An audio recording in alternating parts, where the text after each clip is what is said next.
Okay, so just to reinforce, since I didn't record it before, so we're taking XMaps. We obviously you have to fill this in and this in. We took the 21,000 of bonus depreciation from the, what was that again, the furniture? We tallied up the, help me out here, you guys, the GPS system and the laptop for our 5-year property and carried that across. We only put the 542 for the 7-year property because that's the basis that was remaining after we bonused the 21 grand.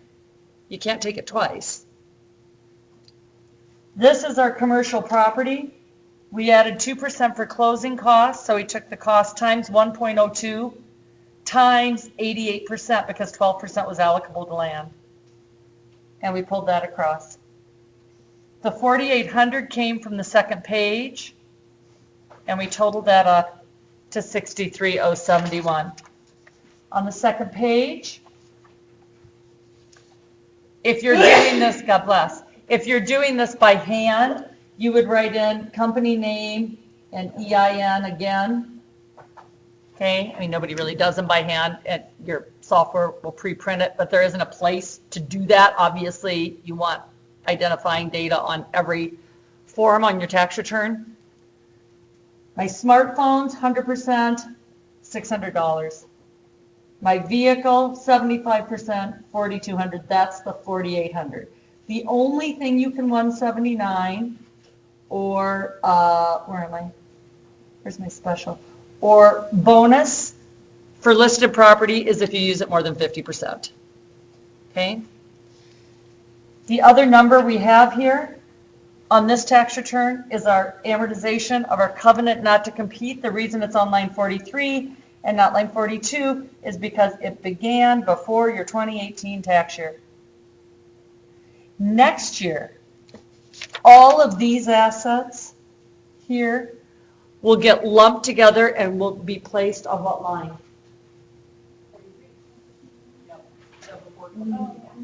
No, my maker's assets.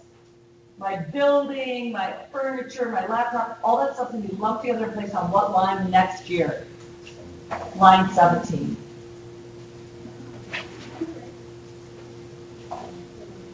Okay, so I don't need to scan this, you guys have this?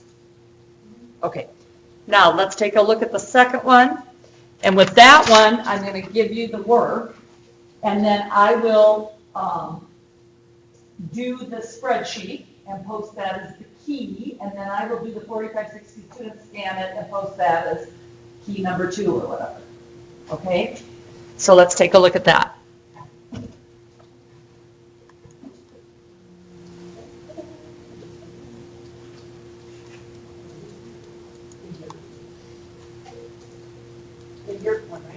Yes.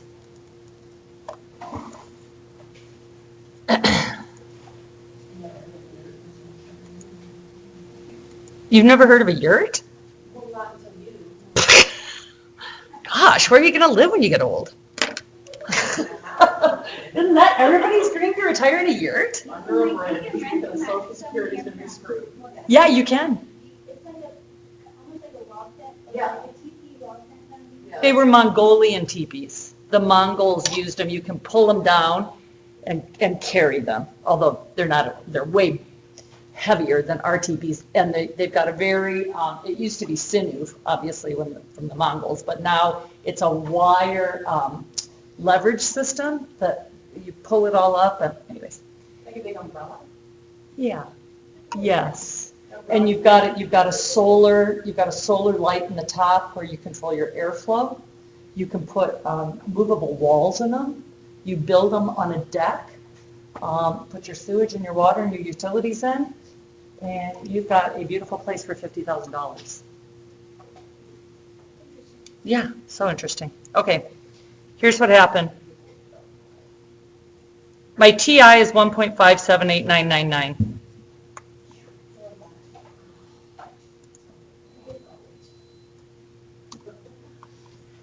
I'm not sure what's going on here. I bought a milling machine for $29,945. This machine should have bonus depreciation taken on it, pretty specific instructions. I bought a delivery van that was used for $15,673. The total odometer for the year was 17,000 miles. 4,230 of those were personal miles. I bought a digital camera and lens for $1,489. I tell you to $179 it, and it was used 90% for business. Watch where you think that digital camera and lens go. I bought a textile cutting machine. So obviously I'm in some sort of digitized material production. I make I make yurts, duh. Textile cutting machine, right? So they're made out of canvas, coated canvas. And then I bought a manufacturing plant. I had non-deductible closing costs of 2.5% and deductible closing costs of 4%, and allocable land was 28%. Those are all included in the $101,000? No. The purchase price was $101,975. So which of those closing, what do I mean non-deductible versus deductible? The deductible ones are going to flow through my Schedule C this year. Oh, yeah. Are the non-deductible ones like points? They're all that other stuff, underwriting, title insurance, appraisal, utility survey, blah, blah, blah. And then I bought a franchise. Oh, I'm sorry. I bought the plant, the franchise, and the cutting machine 2 years ago. I've been doing some really low-grade stuff, and I just obviously scaled up this year. I bought the van, I bought a milling machine, I got a digital camera and lens. Okay, questions? So do that. You just want us to put on the 4562. That's the end goal. You do the spreadsheet and put it on there. Yeah. Okay. Homework. Let's see what. What else do I have up here that I need to give back your pencils? That's all text form. I thought. Oh, yeah, I've got to go make a copy of that one. Okay, and somebody read off to me what numbers we were asked to do. Oh, can I ask a question about that? One of the questions you had us do was number 16, which the limit objectives were beyond what we wanted us to read. Oh, okay, well then, don't do that one. Okay, so then we had 2. Oh, no, you guys know how to do this. We've done this over and over. Amount realized minus adjusted basis is gain or loss. Okay. Okay, go ahead. 2, 3, yep, 4, yep, 7, yep. 8, 11, 14, 15, and 16. Thank you. Okay. Why don't you give me,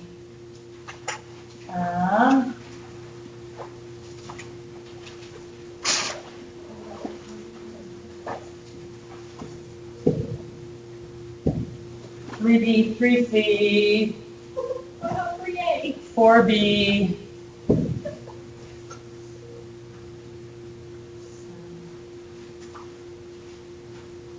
and 8. Last 4 homework points.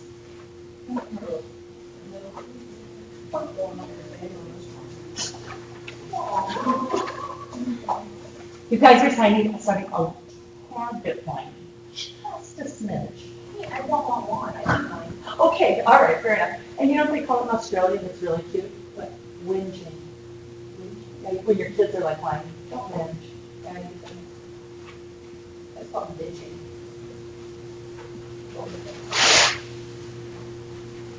And there are lots of funny little. Bitching.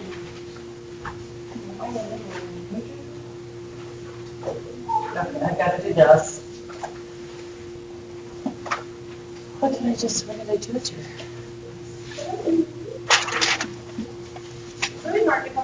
Thanksgiving and have just one.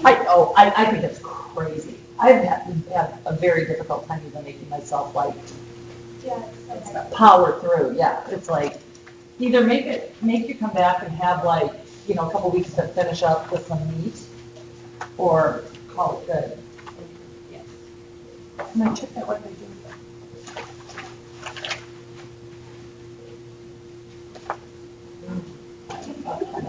Okay, I'm gonna turn this off.